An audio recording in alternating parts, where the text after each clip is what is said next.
എനിക്കതിനുള്ള ധൈര്യവും ഇല്ലായിരുന്നു, എനിക്കൊരു തരം സഹതാപമായിരുന്നു. പിന്നെ എനിക്ക് ഒന്നെന്ന് പറഞ്ഞാൽ നമ്മൾ ആത്മാർത്ഥമായിട്ട് ഒരാളെ സ്നേഹിച്ചു കഴിഞ്ഞാൽ എത്രയ്ക്കാന്ന് പറഞ്ഞാൽ എന്താ പറയുക, ഇവർ ഈ ടോക്സിക് റിലേഷൻ്റെ ഒരു പ്രധാന പ്രശ്നം എന്ന് പറഞ്ഞാൽ ഇവർ ഉപദ്രവിക്കും, വായി തോന്നി എല്ലാം പറയും. കുറേ കഴിയുമ്പോൾ ഉണ്ടല്ലോ കരഞ്ഞ് കാല് പിടിക്കുക, മാപ്പ് പറയുക, ഇങ്ങനെയുള്ള സംഭവം ഉണ്ടാവും. നമ്മൾ അതിൽ വീണു പോകും. എല്ലാവരും അങ്ങനെയാണെന്നല്ല പറഞ്ഞു, ഞാൻ അങ്ങനെയായിരുന്നു. എനിക്ക് സഹതാപമായിരുന്നു. കാരണം പുള്ളിക്ക് അവർ 3 ആൺകുട്ടികളാണ്, മറ്റ് 2 ബ്രദേഴ്സ് പുറത്ത് സെറ്റിലായി, പിന്നെയുള്ള അമ്മയാണ് നാട്ടിൽ. പുള്ളിയോട് ഗൈസ് നോക്കൂ, ഇപ്പോൾ ദീപ്തി ടീച്ചറിൻ്റെ വീഡിയോ സോഷ്യൽ മീഡിയ ആകെ കത്തിക്കൊണ്ടിരിക്കുന്നൊരു സാഹചര്യമാണ്. അവർ അനുഭവിച്ച വേദനയുടെയും അവരുടെ കൊടിയ പീഡനത്തിൻ്റെയും അല്ലെങ്കിൽ കടന്നുപോയ മാനസിക സംഘർഷത്തിൻ്റെയും എല്ലാ കാര്യങ്ങളും അവർ കുറേയധികം തുറന്നു പറഞ്ഞിരിക്കുകയാണ്. ഇതിപ്പോൾ എല്ലാവരും എടുത്ത് റിയാക്ഷൻ ചെയ്യുകയും അതുമായി ബന്ധപ്പെട്ട എല്ലാ കാര്യങ്ങളും നടന്നിട്ടുണ്ട്. എനിക്ക് സഹതാപമില്ല, എനിക്ക് സ്നേഹം തോന്നുന്നില്ല, എനിക്ക് വെറുപ്പ് തോന്നുന്നില്ല, എനിക്ക് ഒന്നും തോന്നുന്നില്ല. നിങ്ങൾ ജസ്റ്റ് ഒന്ന് ആലോചിച്ച് നോക്കുക, നിങ്ങളുടെ ഭാര്യയ്ക്കോ ഭർത്താവിനോ കുറച്ച് വർഷം മുന്നേ നിങ്ങളെ പരിചയപ്പെടുന്നതിന് മുന്നേ ഭാര്യ മക്കളുണ്ടായിരുന്നു, നിങ്ങളോടത് മറച്ചു വെച്ചിട്ടുണ്ടായിരുന്നു. നിങ്ങൾ എത്ര പേര് ക്ഷമിക്കും? എത്ര പേര് നിങ്ങളത് ക്ഷമിക്കും?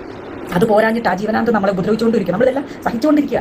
അപ്പം നിങ്ങൾ ഓർത്തോണം, ഞാൻ പിന്നീട് ആലോചിക്കും, ഞാൻ എന്തൊരു മണ്ടിയാണ്, ഇയാളെ എന്തെല്ലാം ഉപദ്രവിക്കുന്നു, എന്തെല്ലാം സംശയിക്കുന്നു, എന്തൊക്കെ ചെയ്യുന്നു, ഞാൻ ഒരിക്കൽ പോലും സംശയിച്ചിട്ടില്ല. പക്ഷേ ഇതിലൊക്കെ നമ്പർ 1 കൂടെ നിന്നത് അദ്ദേഹത്തിൻ്റെ അമ്മയാണ്. ആദ്യകാലം തൊട്ട് എന്നോട് ഫോൺ വിളിക്കും, ഒരിക്കൽ പോലും എന്നോട് ഇക്കാര്യം പറഞ്ഞിട്ടില്ല. അവന് പണ്ടൊരു അഫയർ ഉണ്ടായിരുന്നു, ഇത് മാത്രം പറഞ്ഞിട്ടുണ്ട്.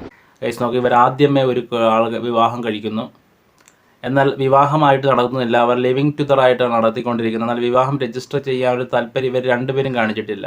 കുറേ നാളുകൾ അവരുടെ ജീവിതം മുന്നോട്ട് പോകുന്നു. അപ്പോൾ ഇയാളുടെ ഈ മദ്യപാനവും അല്ലെങ്കിൽ ലഹരിയുടെ ഉപയോഗവും അതിനുശേഷം കൊടിയ പീഡനങ്ങളുടെയും കഥയാണ് ഇവർ പറയുന്നത്. അത്യന്തം മനസ്സിലാക്കുന്ന ഒരു കാര്യമാണ് ഇതിലൂടെ വ്യക്തമാവുന്നത്. അത്യന്തം ഡി അഡിക്ഷൻ സെൻറ്ററിൽ പോയി അയാളെ മോചിപ്പിക്കാൻ ഇവർ ശ്രമിക്കുന്നു. ഇയാൾ മോചിതനായ ശേഷം വീണ്ടും മർദ്ദനം തുടരുന്നു. അതിനുശേഷം വീണ്ടും മാപ്പ് പറച്ചിൽ, അതിനുശേഷം വീണ്ടും മർദ്ദനം എന്നിങ്ങനെയുള്ള അനുസൃതമായി നടക്കുന്ന ഒരു പ്രവൃത്തിയിലൂടെ അല്ലെ കൊടിയ സംഘർഷത്തിലൂടെയാണ് അവരുടെ ജീവിതം കടന്നു പോയതെന്നാണ് അവർ വ്യക്തമാക്കുന്നത്. ഗൈസ് നോക്കൂ, ഇതിപ്പോഴും നടന്നുകൊണ്ടിരിക്കുന്ന ഒരു പരിപാടിയാണെന്ന് എനിക്ക് നമ്മുടെ സമൂഹത്തിലുണ്ട് നടക്കുന്നൊരു സംഭവമാണ് ഇപ്പോഴും. കാരണം ഇവരൊരു ഇൻസ്പിറേഷനാണ്.